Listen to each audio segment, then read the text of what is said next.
This is the wall behind Topher's credenza in the office, the sort of little built-in desk here.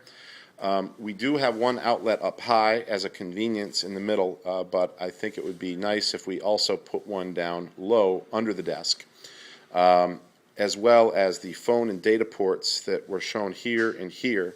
I've asked for these to be dropped below the desktop level, 2 feet off of the floor, and then we will drop cords through grommets through the desktop. It'll be a little neater look, and then we can plug equipment in below too if necessary, but we may just go from wall port up through the grommets.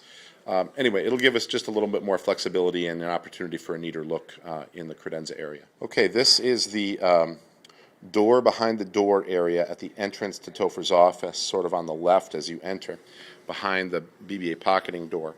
This lower area from here up to about 30 inches is going to be built in solid, and the safe is going to be recessed into that surface.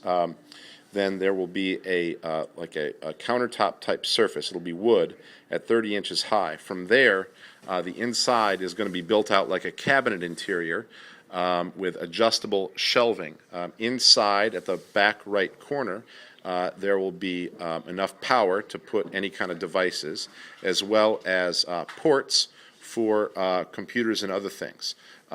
You will have probably a 12-port Ethernet array back here, which is going to have plenty of extra wire that goes back to the head end, so that you could configure anything for the future if you like. Up above, we will also have ports that will go directly back to the TV in the office. Even if you don't put a Blu-ray player or anything in here at this time, it'll be configured if you wanted to add an Apple TV, a separate computer connected to the TV, basically any other device connected to the TV you could do in the future here from this closet. We will also have ports from the desk area directly to the TV on a separate input. So lots of flexibility in that design. For the TV in the first floor office area and the fireplace construction, the brick directly above the firebox projects about 2 inches in front of the CMU above. This allows us for a full stud depth on the CMU above. The mantle shelf is 4 feet. Could you show me where 4 feet? Just put your hand where about 4 feet. 4 feet is roughly right there. So therefore, we have to build out a minimum of a 7/8 hat channel plus 5/8 drywall on top of that. So it's really going to give us the opportunity for a full stud depth on top. I'm also, I was also going to suggest a plywood backing on here. However, the TV is going to have a back box. And what's the rough opening for the back box? That's the actual size. So 14 and a half. 14 and a half by 18, and the 18 is horizontal for the back box, and we will get an exact dimension of that. And so the carpenters can frame this wall and leave the opening for the back box. Electrical will be on a whip that will go into that will be hardwired into the back box. The back box secures into the opening for the back box right and left. So the studs to the right and left, the steel studs to the right and left, need to be very secure into that situation. And I am still going to recommend a plywood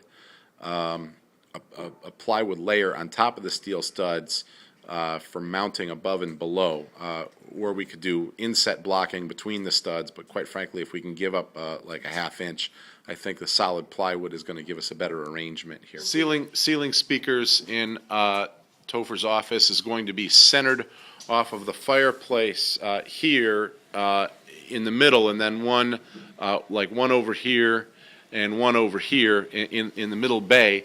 Probably keyed off of this can light right here in the same bay. So like one speaker here and one speaker there. Speakers in the family room can't be put in until after drywall, when we're actually putting up the V-groove ceiling, because we have to place it precisely within the center of a board as we go up. So they're going to leave the wires long, and then when we're doing the layout on the ceiling, we can more properly place it precisely in the middle of a board after the board work has started. Subwoofer in the stud bay on the exterior wall is going to be fine. We want to make certain that we get some rigid foam in behind the speaker. We're going to have to make some kind of a knockout here so that we don't insulate the cavity where we have to put for the speaker. So maybe the carpenters can make a little box or something to put in place that we can foam around, and then we can pull that out, or maybe a little plywood box of some sort. I don't know, maybe we have to think of something. In the family room at the exterior, the west wall above the windows, we have to have speakers that are dead center on the windows. Those speakers are 8 3/8 inches wide. So we probably have a wall stud in each location that is a little bit in the way. Now they are only 3 3/8 deep, so we just need to take a bite out of these things, and maybe Bob can do a little patch-in framing before we insulate here in order to get the speaker in dead center above the window. In the ceiling of the living room, we will put in invisible speakers. They need to cut a hole at each one of these cards, the full width of the joist bay. They will install their back box and get everything to the proper depth. Once these pieces go in, it has to be taped over. And so we have to discuss that with the plaster contractor. I'm assuming that this entire ceiling may be getting skim coated, which would be the best bet. So we need some additional coordination between the drywall or taping contractor and the AV guy here. At the doorway, but in the gallery, at the west end where we had the light switches, we're going to have a touchpad, an audio touchpad in this location. We need to cut out this stud here so we can center this cutout directly above this light switch. It's going to take up about the same physical depth and space as the light switch below. And what are we putting the center at? Like 54 or? Is that 50? Yeah. The owners should verify the height. Right now, that card is at about 56.5 center. I want to know if that's a comfortable height for them to see and operate an audio touchpad.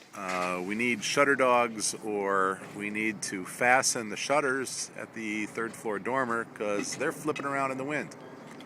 Anyway, I was hoping to get one of these on this video, but now the wind is not there. In the master bathroom area, need to relocate conduit in the ceiling of the dressing hallway of the master suite because of conflict with speaker rough-ins near locations of the cards.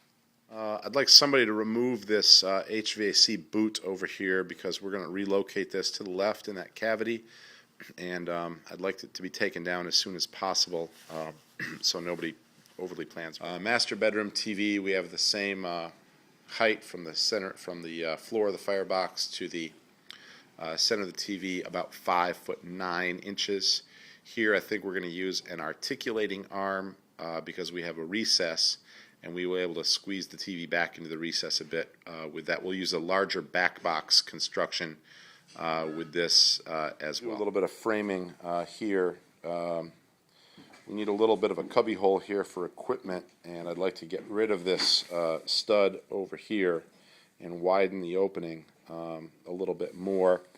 I'd like to get rid of the bottom plate here. I'd like to put a lid on this thing, and we got to get this diffuser moved over into the wall space over here a little bit. So I'd like Progressive and Bob to be here at some point to review that. Thanks.